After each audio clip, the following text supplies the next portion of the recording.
All right, let's talk Detroit Lions as we work our way deeper into the offseason. We're getting close to training camp, just a few short weeks away. Now we're starting to see, as we look at what the Lions coaching staff and what their general manager, Brad Holmes, and the rest of the organization is saying about some of these new additions, we can piece together a clear strategy and see which new guys, which young guys are going to have big roles for the Lions in the short, medium, and long term. And there's one guy in particular that keeps coming up. Everyone's talking about him. I think it's a great sign for Detroit. But first, I'm Nick. That is Andrew, and this is Saturday Morning Inspection.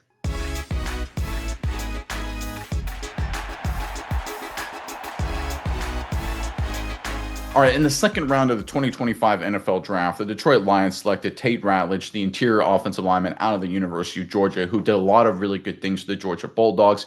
And as we've worked our way through the offseason, of course, Lions fans, I'm sure you're aware, Frank Ragnow has retired. There is an opening at the center position, and it looks like Ratledge could be the man to fill that role, if not for the short term, definitely for the long term. Let's pull up the article here, and we'll talk more about it on the other side. This is courtesy of the Detroit Free Press. Tate fits what we're looking for, Holmes said. He plays the game the right way. He's tough. He's physical. He's a lot more athletic than you may think. Hold on to that thought. And he's got a lot more versatility than people may realize. And that's really when he really rose to the process for us. Report goes on to say he definitely needs some more time at center training, Fraley said.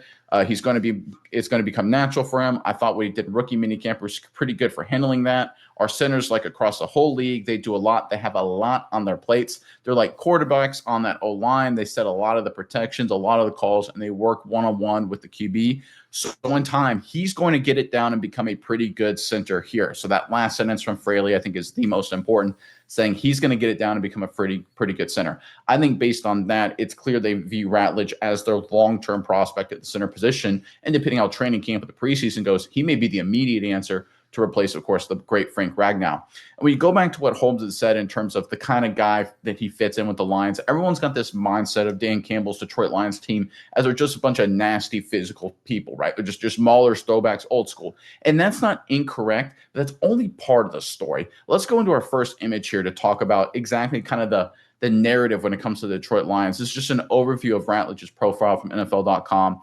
I'm just going to read you the first couple sentences here, and then you guys can read it more if you care to. But he says it's a 3-year starting right guard with a relatively safe floor. Ratledge plays with a dirt dog mentality.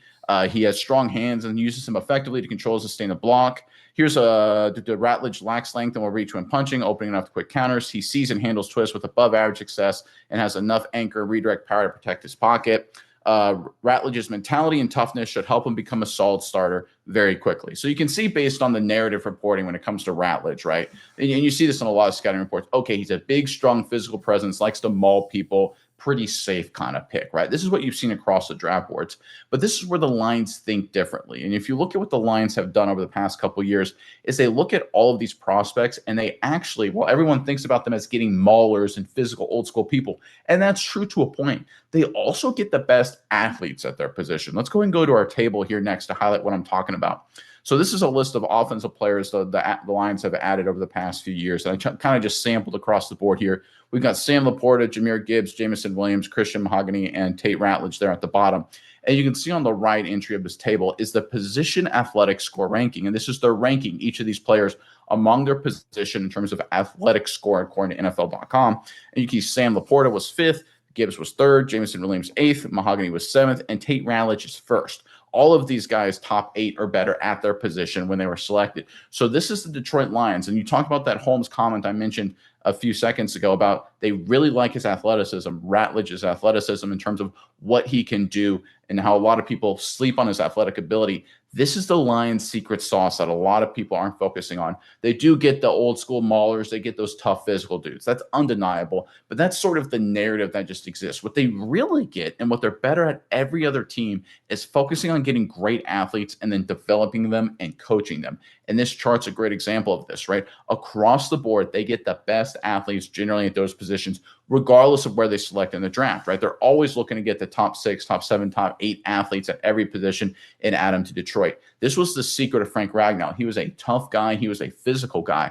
But if you listen to anyone talk in terms of veteran offensive linemen in the National Football League, they say his best attribute was his athletic ability to make blocks that very few centers, in fact, in some cases, no centers could regularly make. It was his athletic ability that pushed him over the chart. And that's what Ratledge is going to fit into for this Lions offense, whether it's the long term or the short term. His athletic ability is what separates him from a lot of other interior offensive linemen in the National Football League. In fact, it was his most defining best trait coming out of college if you look at his athletic score ranking. This is what the Detroit Lions do better than anybody else. I love this kind of bait and switch the Lions have done. They're biting kneecaps, Dan Campbell, fourth down. Everyone just thinks that's who they are, and it is to a point, but they actually are just better athletically than everybody else too. And I think this is why Detroit kind of surprises people when you think about watching them on TV. People who aren't familiar, they just kind of think they're kind of an old school ground and pound. They're a very athletic football team, and I think Tate Ratledge slides right into what Detroit is. He is a great fit for them. A lot of good reporting so far on him and thinking he's going on a really good pace. And I love what Fraley said there, just to put a bow on this. He will become a very good center in the National Football League. Detroit Lions, your center replacement for the great Frank Ragnow is Tate Ratledge. And I tell you what, he's a lot closer to Ragnow than a lot of people think. He'll be a great athlete and a physical presence in the middle of this Lions offensive line for years to come. All right, Miles, I know you've got a few thoughts on this, but first, Detroit fans, in the comment section below, we're talking offensive lineman. We're talking interior offensive lineman. So I got a question for you guys.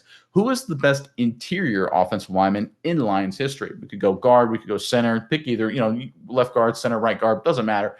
Combine all those three positions together. Who is the best, in your opinion, in Detroit Lions history? There's a lot of different ways you could go with this. I am really curious what you have to say. Give us your best Lions interior offensive lineman and team history. Put them in the comment section below. But Miles, over to you now. What are your thoughts on everything that's going on with Ratledge, Detroit, the Lions offense, and just everything with this team right now? Yeah, Nick, I think Ratledge, like you said, he fits the bill in multiple ways. And I really like how you bring up it's not just about, being maulers, being nasty type of guy. You have to have, a certain ability. You got to have athleticism. You got to have intelligence to be the center. They talk about that ad nauseum, saying they throw a lot at the center, the quarterback of the offensive line for them. There's a lot going on. So there's more to this team than just, I think it's a good narrative to have for everyone to see you as, the knee biting grit. Like that's all everyone talks about. But this team is more than just that. And there's a lot there. And I think Tate Ratledge does fit that bill. And I think filling in for Frank Ragnow going to be a big one. I always go back to the story of when he gets like a fractured throat in the middle of a game back in week 14 of 2020. Tough guy. So Tate Ratledge being that dirt dog, as they say, coming in, being a tough guy, I think it's going to be a really good fit. But on top of all of that, I think this is an offensive line that fits the bill as far as his athleticism, but I'm impressed with his athleticism due to his size. Because Tate Ratledge, a pretty big guy. If you look actually at the average size of offensive linemen across the NFL, it's like 6'4" and 9/10 or 9/12 of an inch there. And Tate Ratledge comes in at 6'6". In fact, this entire Detroit Lions offensive line kind of averages out at 6'6", so bigger than average guys. Taylor Decker's 6'7", Graham Glasgow's 6'6", so they got big guys at the offensive line. But the fact that they're bringing in big guys that are super athletic, I think this is an unusual build. Sometimes you see these guys that are towering, gigantic human beings, a little bit lumbering, a little bit tight, but no. Tate Ratledge being the number one, probably the best hit as far as athleticism per position ranking that they've gotten. And you saw your graph. It was top 8, but nobody else really cracked above third, and that was Jahmyr Gibbs, the running back. Tate Ratledge being the most athletic guy at his position in that draft class. I think this guy's going to be something special. I think he has a unique ability of athleticism, intelligence, size, and raw power that's going to blend in and make him be the perfect Detroit Lions, replacement center. Like you said, it may take a little bit of time. He may slot in week 1. I think if things keep going the way they do, I don't see why he doesn't slot in week 1 as a center guy. I think they probably want to see some cohesiveness because we've seen with other teams throughout the past seasons, shifting around and having guys move. You just want to go ahead and get it over with and have some cohesion across the offensive line. So I don't know. I could potentially see Ratledge being the guy week one here just to get him in there, have him throw his feet to the fire, see what this team can do, and I think it would be good because, like you said, overall this guy's pretty special. He's got a lot of really good traits for him. And I think this is going to be one of the better pickups we've seen across the offensive line. Everyone's talking about, okay, Detroit's offensive line was really good for a long time, starting to crumble a little bit. I know people are very up and down on Glasgow. I think this addition of Ratledge brings this thing right back to where it was. It's going to be one of the better offensive lines in the league. And it's funny you bring up Glasgow because people right now, the way it's currently sitting, it's very fluid. Say, oh, he's probably going to be the starting center. But if you look at Glasgow's career, his best season, 2023, according to PF overall and PFF run blocking, he primarily was lined up at the guard position, obviously, because Ragnar was still there. I think Glasgow fits more effectively in this Lions offense as the right guard if Ratledge can slide in and effectively pick up the center position. You brought up a great point about just going at it right now. You've got the young guy Mahogany, you're going to have the young guy Ratledge. Let's get them working together now. Let's build this cohesive now. I know a lot of people sit there and say, well, you're in win now mode. Do you want to really rely on two young guys so early? Look, if you're the Detroit Lions, I don't think you want to go into the mindset of you have to win a championship in 2025.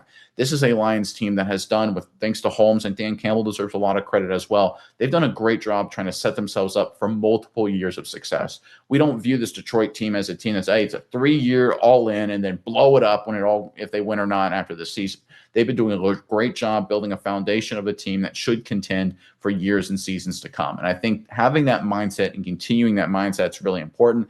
I think you throw Ratledge there in the middle early on, again, assuming he's ready and healthy and all those things. Of course, you let him build that relationship with Mahogany. You let them get on the same page, work together, and kind of retool this offensive line now that Ragnow is retired. Zeitler, of course, is gone. It's going to be different interior-wise. It's going to be as good. Of course not. It's going to take time.